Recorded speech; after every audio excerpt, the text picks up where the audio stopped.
Oui, Moïse se réjouit de la victoire du Seigneur sur les Égyptiens. Il rend gloire à Dieu pour son action et sa puissance. Et lorsqu'on pense à Moïse, on a en tête quelle image? La première image, c'est les 10 commandements, Charlton Heston, pour les plus âgés. Mais c'est dans la culture cinématographique. Vous voyez ces pectoraux, on se dit, waouh, ces abdos, c'est Moïse. Pour, voilà, Moïse, prince d'Égypte, Moïse qui est dans le désert, qui ouvre la mer. Ensuite, on a aussi l'image de Moïse dans ce dessin animé, le prince d'Égypte, pour ceux qui ne connaissent pas, de 98. Et l'autre image qu'on peut avoir, c'est les 10 commandements, la comédie musicale. Vous vous souvenez? Avec Daniel Lévy qui interprète le rôle de Moïse. Et plus récemment, en 2014, Exodus, Gods and Kings. Et l'acteur Christian Bale a joué le rôle de Moïse. Jusqu'à là, pas d'autre rôle de Moïse. Et quand on pense à Moïse, on pense à ce prince d'Égypte, cet homme puissant. Il était fait pour le casting, pour conduire le peuple d'Israël hors d'Égypte. Mais pensez-vous qu'il était réellement à la hauteur de ce rôle? Pensez-vous que Dieu l'a choisi pour ses abdos? Pensez-vous que Dieu l'a choisi parce que c'était un beau gosse? Ben, Hollywood le traduit comme un beau gosse, mais on ne sait pas réellement comment il était. Moïse était choisi par Dieu pour délivrer son peuple de l'esclavage et les guider vers la terre promise. C'était son rôle, c'était son appel, c'était son ministère. Et lorsqu'on voit de tels hommes dans la Bible, nous avons du mal à nous identifier à eux parce que on n'a pas d'abdos. Parce qu'on se dit, mais comment Dieu peut nous utiliser, peut m'utiliser, moi qui suis un homme ou une femme banale? C'est réservé à des héros de la foi comme eux. Pourtant, si nous avons été régénérés par Dieu, si nous avons été sauvés par lui, nous sommes aussi concernés par un appel. Dieu nous appelle à le servir. Selon Éphésiens 2:10, il est dit, ce que nous sommes, nous le devons à Dieu, car par notre union à Jésus-Christ, Dieu nous a créés pour une vie riche d'œuvres bonnes qu'il a préparées d'avance afin que nous les pratiquions. Dieu nous a créés par son Fils Jésus-Christ pour une vie riche d'œuvres bonnes. Dieu nous a créés pour quelque chose de particulier. Et cette œuvre bonne, il les a préparées d'avance. Dieu nous a créés pour quelque chose de meilleur. Il ne nous a pas créés pour occuper une place dans une église. Il ne nous a pas créés pour intégrer un club évangélique. Il ne nous a pas créés pour cela. Mais il nous a créés pour une vie riche d'œuvres bonnes en lui. J'ai une bonne nouvelle ce matin. Dieu veut que vous puissiez accomplir de bonnes œuvres. Et quand je parle de bonnes œuvres, je ne parle pas de bonnes actions. Dieu désire que vous accomplissiez de bonnes œuvres, parce que en accomplissant de bonnes œuvres, vous allez répondre à l'appel de Jésus-Christ dans Matthieu 28:19 qui dit « Allez donc dans le monde entier, faites des disciples parmi tous les peuples, baptisez-les au nom du Père, du Fils et du Saint-Esprit. » Voilà comment va se traduire au final, in fine, les œuvres bonnes que Dieu nous permet de faire. Et nous sommes tous concernés par cela. Alors, qu'est-ce qui nous empêche aujourd'hui d'accomplir des bonnes œuvres? C'est parce que nous ne nous sentons pas à la hauteur. Et c'est le titre de mon message ce matin. Je ne suis pas à la hauteur. Et cette phrase-là, cette parole-là a bloqué beaucoup de chrétiens dans leur implication pour Dieu. Peut-être vous, ce matin, vous vous dites, mais moi, je suis bien comme je suis. Je viens à l'église le dimanche, pas plus, parce que j'ai du mal à parler, parce que je ne parle pas très bien français, parce que je n'ai pas fait de beaucoup d'études, alors je me contente de ce que je suis. Ou peut-être vous vous dites, je suis âgé maintenant, place aux jeunes. Mais est-ce un raisonnement que Dieu veut pour nous? Dieu veut que chaque enfant de Dieu puisse entrer dans l'œuvre qu'il a accomplie d'avance, qu'il a préparée d'avance pour chacun d'entre nous. Et cette phrase a bloqué des chrétiens dans leur implication pour Dieu. Ils ont grandi avec des exemples comme Abraham, comme Sarah, comme Amran, le père de Moïse, ou Jochébed, la mère de Moïse. Moïse même, Myriam, Josué, Samson, Rahab, David, Marie, Paul, Pierre, etc. Pour nous, c'est des exemples de la Bible. On se dit, mais waouh, j'arriverai jamais à être comme Paul. Je n'arriverai jamais à être un Samson. Mais j'aimerais ce matin vous dire une réalité. Ces hommes et ces femmes étaient des personnes comme vous et moi. Ce n'étaient pas des surhumains. Ils ont été des héros de la foi parce qu'ils ont décidé d'obéir à l'appel de Dieu pour leur vie. Et ils ont choisi d'obéir à l'appel de Dieu pour leur vie. Ce n'étaient pas des Superman. Ils nous ressemblaient. Le but de mon message ce matin, c'est que nous puissions comprendre que Dieu veut se servir de chacun d'entre nous. Il ne regarde pas à l'homme ou à la femme, mais au cœur prêt à le servir, au cœur prêt à lui obéir. Et pour parler de ce thème, je ne suis pas à la hauteur, nous allons étudier de près la vie de Moïse. Alors j'aimerais que vous puissiez vous tenir prêts ce matin. Dis à ton voisin, tiens-toi prêt. Tiens-toi prêt parce que ce matin, je vais déconstruire le mythe de Moïse. Oh! Est-ce qu'il va dire va être anti-biblique? Non, rassurez-vous, je vais rester sur la parole de Dieu. Moïse était-il à la hauteur? Lorsque Dieu se révèle à Moïse au buisson ardent, la seule réponse que Moïse va lui donner est celle-ci. Qui suis-je? Qui suis-je? D'après Actes chapitre 7, la vie de Moïse peut se diviser en 3 parties de 40 ans chacune.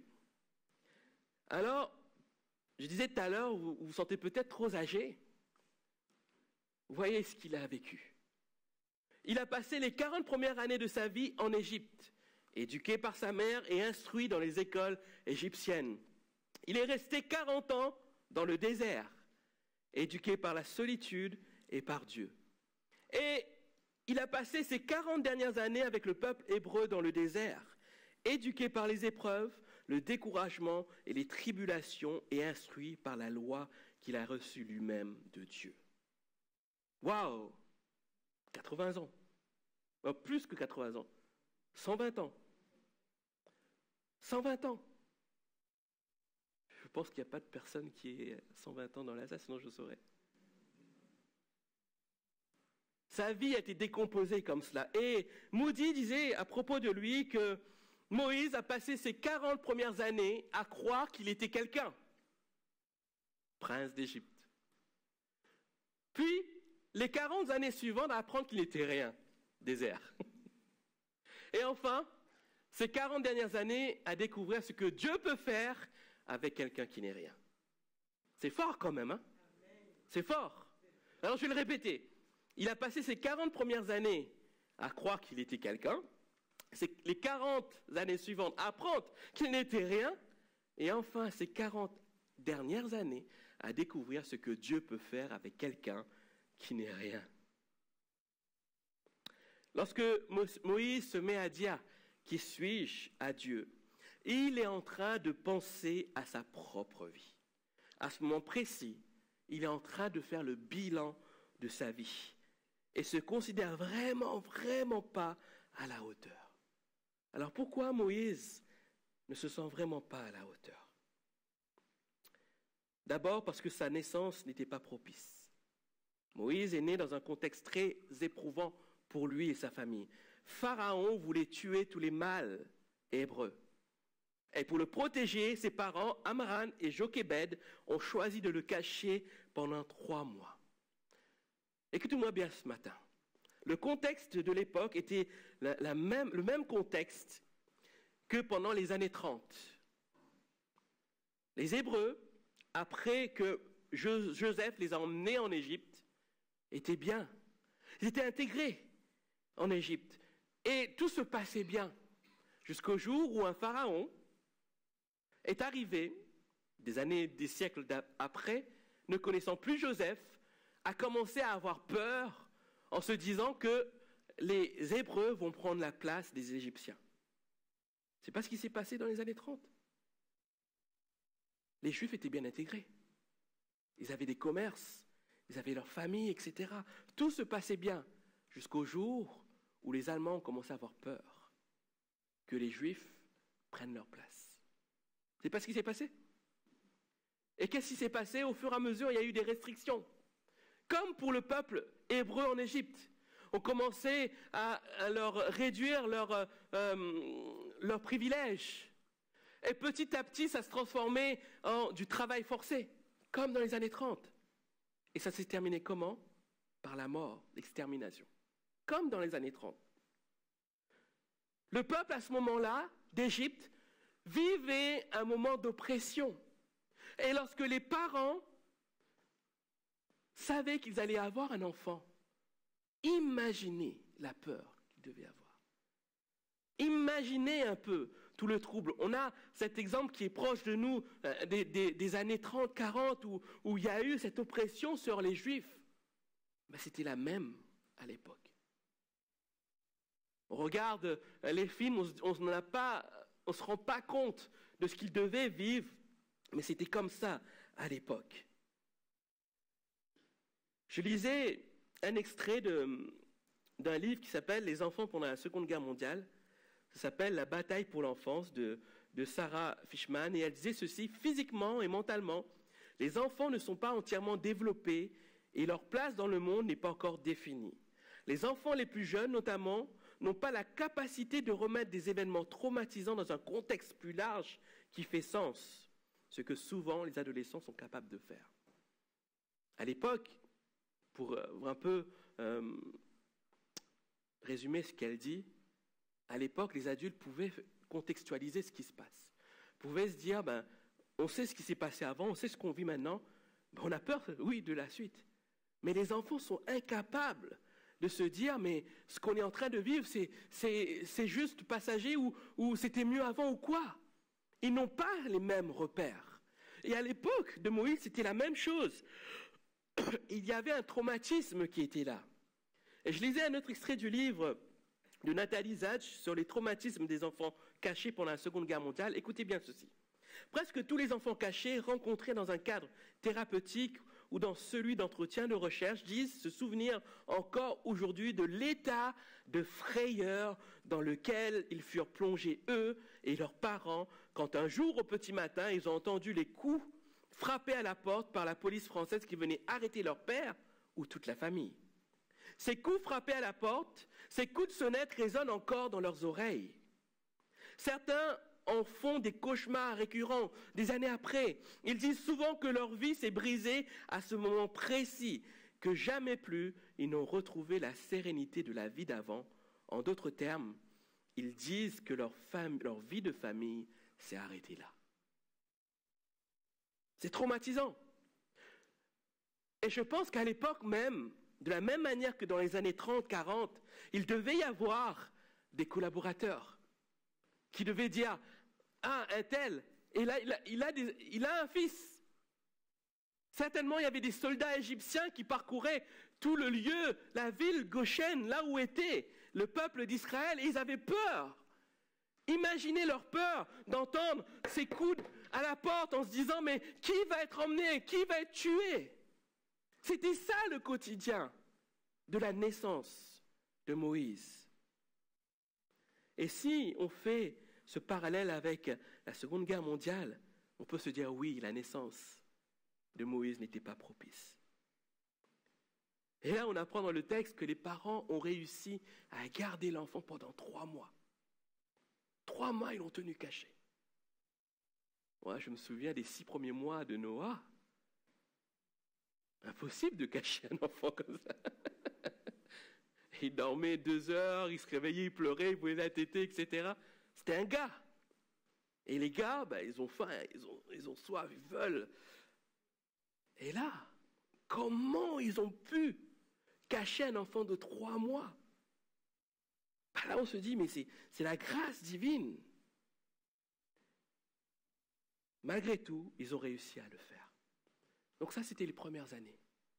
Bon, 3 mois, il n'arrive pas encore à discerner son monde, etc. Mais un enfant, un bébé, saisit le stress des parents, de la mère. Dès le ventre de la mère, l'enfant est capable de comprendre que la mère est en stress. Donc imaginez, il naît comme ça. Donc je pense qu'il n'a pas dû faire ses nuits pendant les 3 premiers mois. Qu'est-ce qu'on apprend encore sur la vie de Moïse? C'est que ses premières années de vie étaient compliquées. Ses parents n'ont pas eu le choix que d'abandonner Moïse pour sauver sa vie. C'est invraisemblable, n'est-ce pas? Abandonner un enfant pour sauver un enfant. Et pourtant, ce qu'a fait Amran et Jochébed, sa mère. Mais ils ne l'ont pas fait par hasard. Certains commentateurs bibliques pensent que sa maman avait préparé cette situation en avance. Vous savez, le fait de mettre l'enfant dans un couffin, d'enduire, etc., pour l'emmener vers la fille de Pharaon, parce que certains commentateurs disent que le lieu qu'occupait la princesse, la fille de Pharaon, était sécurisé. Parce que le Nil était envahi de crocodiles. Donc le lieu où elle était, forcément, était sécurisé par des branches, etc., etc.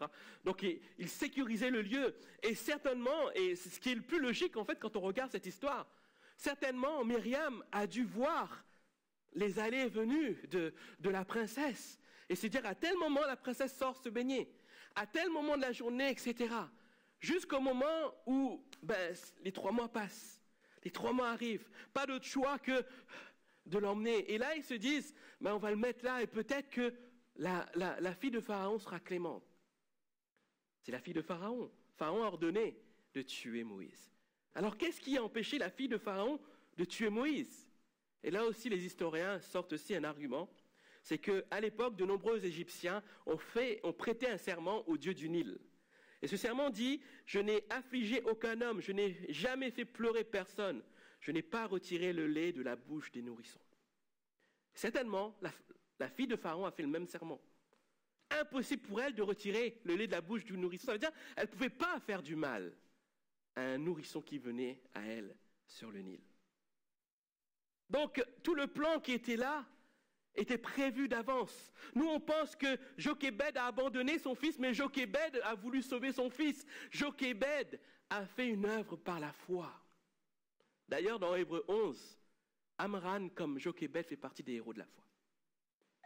Donc, tout était inspiré par Dieu. Et du coup, cet enfant arrive et la princesse le récupère. Myriam arrive, comme par hasard, elle est là. Il n'y a pas de hasard, n'est-ce pas? Et arrive et propose que sa mère soit la nourrice de Moïse. Et là, qu'est-ce qui se passe? La princesse remet à sa mère Moïse jusqu'à ce qu'il grandisse. Et là aussi, certaines sources historiques disent que la plupart des femmes à l'époque exerçaient le métier de nourrice, c'est-à-dire une femme qui allait un enfant d'une autre femme. Elles étaient souvent employées après l'adoption d'un enfant abandonné.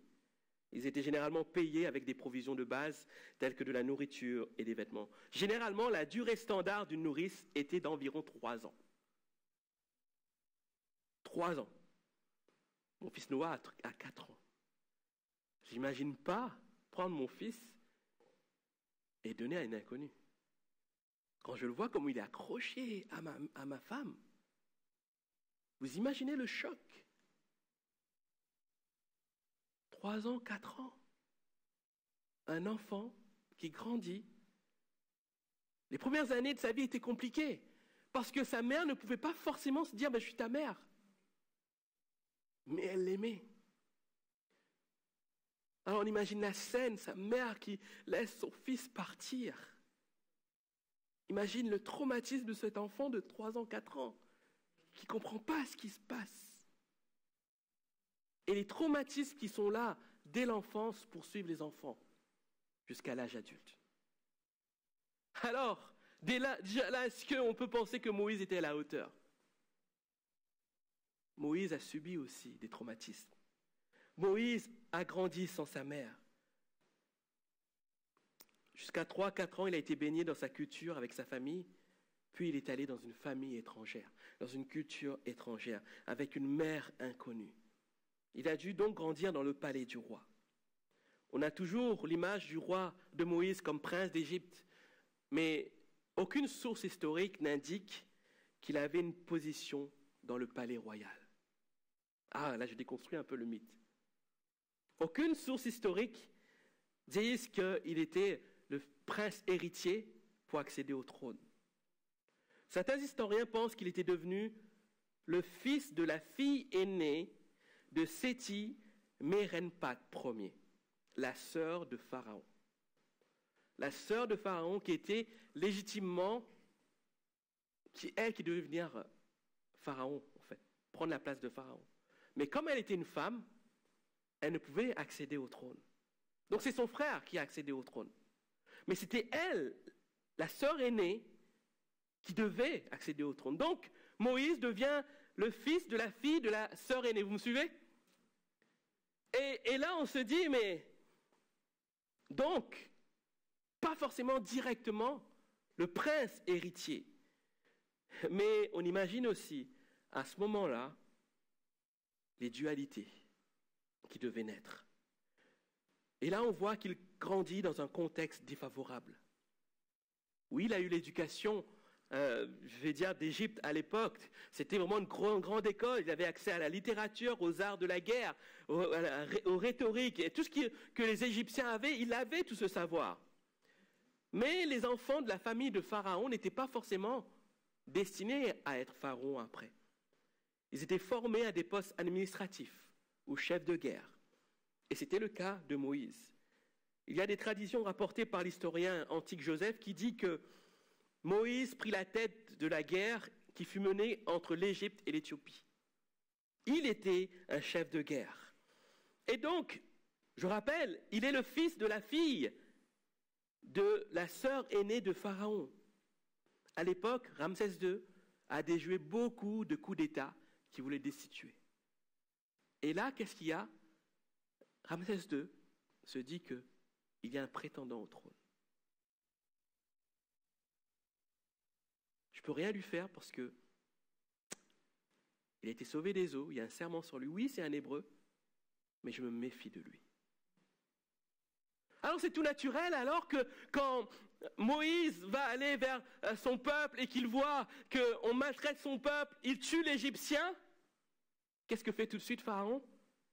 Il veut tuer Moïse.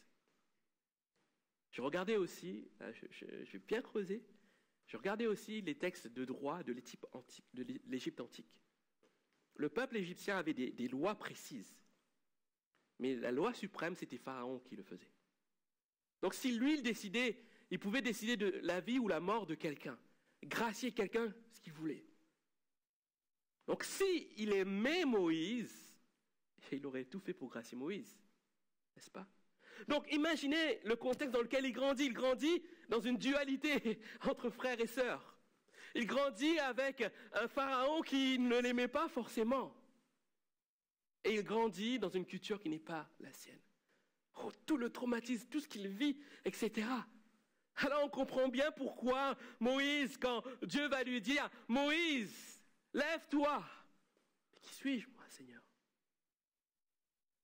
Qui suis-je? Il est en train de dire « Mais regarde ma vie, Seigneur. J'ai grandi avec une femme qui n'est pas ma mère.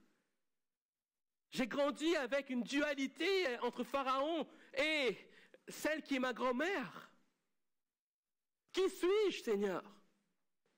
Je ne suis pas ce héros. » Et peut-être ce matin, Dieu vous a parlé et Dieu vous a dit « Je veux me servir de toi. » Et vous vous dites « Mais qui suis-je, Seigneur? Vois ma vie. Je souffre encore, Seigneur. Je souffre de ma vie. Je souffre de mon passé. Je ne peux pas être utile pour toi, Seigneur. » Mais Dieu va aller vers Moïse et va lui dire, écoute, appelle-moi ton prénom. Christelle. Et Moïse, même dans son incapacité, il va dire, me voici. Ce matin, Dieu veut venir vers toi. Il vient vers toi, Caroline. Caroline. Caroline. Moi, je ne connais pas tous vos prénoms. Hein. Bon, Stélanie, je te connais. Chantal.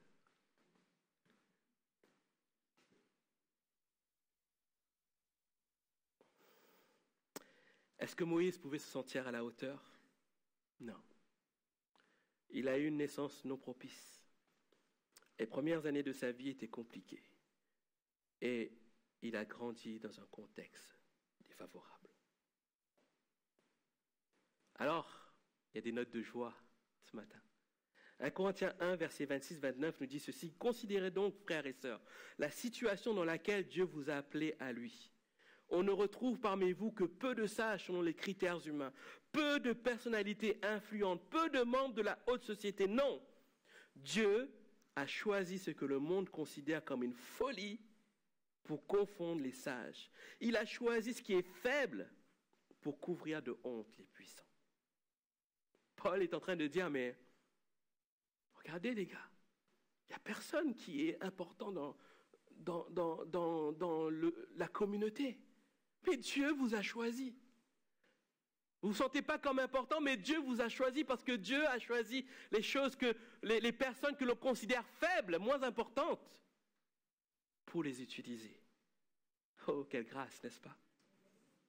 Dieu a porté son choix sur ce qui n'a aucune noblesse, ce que le monde méprise, sur ce qui est considéré comme insignifiant pour réduire à néant ce que le monde estime important.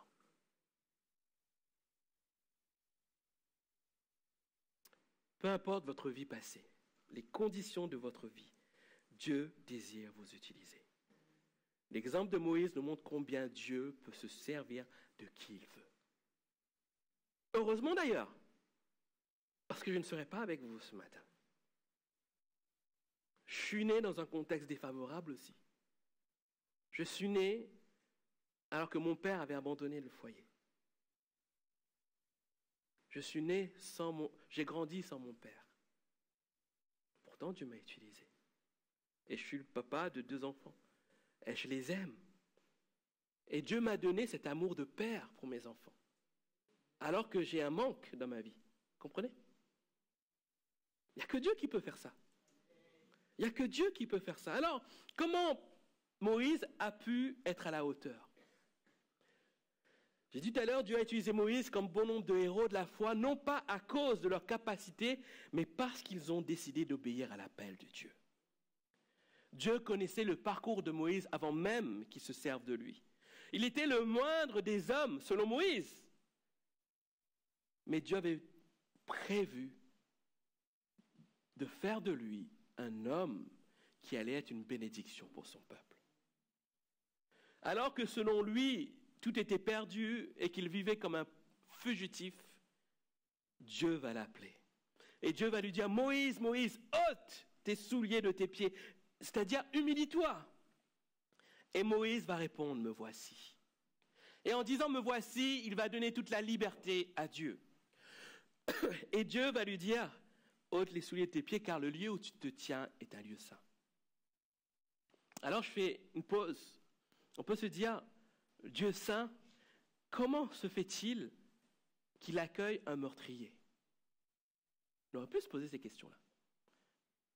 Dieu haït le péché. Et on ne peut pas se tenir dans la présence de Dieu alors qu'on est pécheur, comprenez? Qu'on n'est pas réconcilié avec lui. Alors la réponse se trouve dans cette phrase, ôte les souliers de tes pieds. Nous, à notre époque, dans notre contexte occidental, quand on ôte les souliers de nos pieds, c'est par respect pour la maison qui nous accueille, n'est-ce pas? Pour ne pas salir. Mais à l'époque, il y avait une autre connotation. Et cette connotation, pour la culture de l'époque, c'est que le retrait des chaussures est une confession de souillure personnelle. Une confession de souillure personnelle et d'indignité consciente à se tenir en présence d'une sainteté intacte. Lorsque Moïse ôte les souliers de ses pieds, il est en train de s'humilier devant Dieu. Il est en train de se réconcilier avec Dieu. Il est en train de faire la paix avec Dieu. Et j'aimerais vous dire, ce n'est pas le lieu où il était qui était saint, ce n'était pas la terre où il était qui était saint, mais c'est la présence de Dieu qui rend le lieu saint. Et il a goûté à la présence de Dieu. Moïse a goûté à la présence de Dieu. Et c'est juste au moment où il va dire, me voici, que Dieu va lui donner cette mission. Je t'envoie vers le Pharaon pour que tu fasses sortir d'Égypte les Israélites, mon peuple. Dieu connaissait son cœur. Il savait que c'était l'homme idéal pour accomplir cette mission. Et cette rencontre avec Dieu au travers du buisson ardent va être déterminante dans la vie de Moïse. Rien ne sera plus pareil, parce qu'à ce moment précis, il va connaître le Dieu de ses pères. Il ne connaissait pas le Dieu de ses pères avant. À ce moment précis, il rencontre le Dieu de ses pères. Il ne connaissait pas le plan de Dieu pour sa vie, et il n'avait pas encore reçu le feu vert de Dieu, mais là, il reçoit le feu vert de Dieu. Quand il a tué l'Égyptien, il l'a fait pas par ordre de Dieu, mais il l'a fait pour la peine qu'il avait envers son peuple. Même s'il n'a pas grandi avec sa famille, je suis sûr qu'ils ont gardé des contacts, parce que quand Dieu va lui dire, je t'envoie Aaron, ton frère vient vers toi, il ne dit pas, j'ai un frère. Jamais il dit ça, n'est-ce pas? Il est conscient qu'il a un frère. Il est conscient qu'il a une sœur, Myriam aussi. Il savait qui était son peuple. Il savait l'histoire de son peuple. C'est pour ça qu'il dit qu'il va sortir vers son peuple. Parce qu'il avait un cœur pour son peuple. Il voulait agir pour son peuple. Et son seul moyen d'agir, c'était là, sur le moment, d'empêcher le soldat de maltraiter un des membres de son peuple.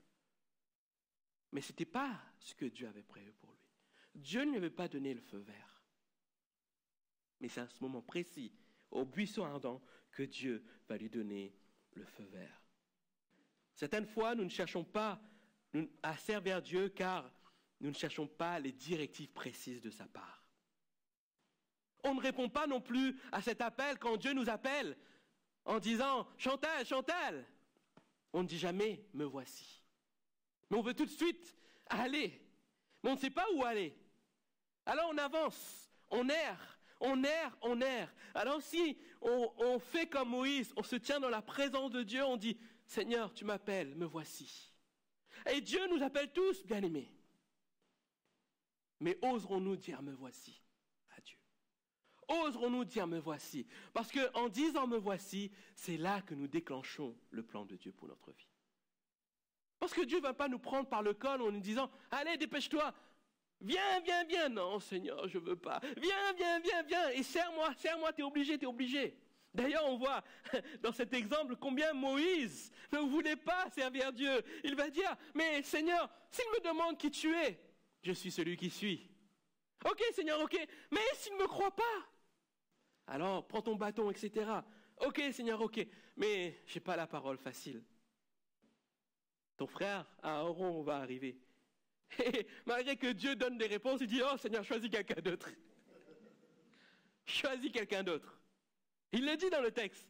Choisis quelqu'un d'autre. Quelle patience que Dieu a envers ses créatures.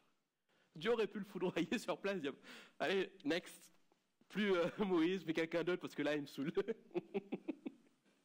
C'est pas ce que nous faisons, souvent. Mais Dieu savait que Moïse avait du potentiel. Alors j'aimerais vous dire ce matin, alors que vous doutez de vous, Dieu voit en vous un héros. Comme Gédéon. Gédéon, lui, il a exprimé, il dit, je suis le dernier de ma famille, le dernier de ma tribu, le dernier de la famille. Il disait lui-même, il a exprimé. Mais Moïse, lui, n'a rien exprimé.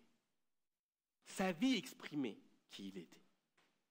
Ce matin, vous n'exprimez pas forcément ce que vous êtes, mais votre vie exprime ce que vous êtes.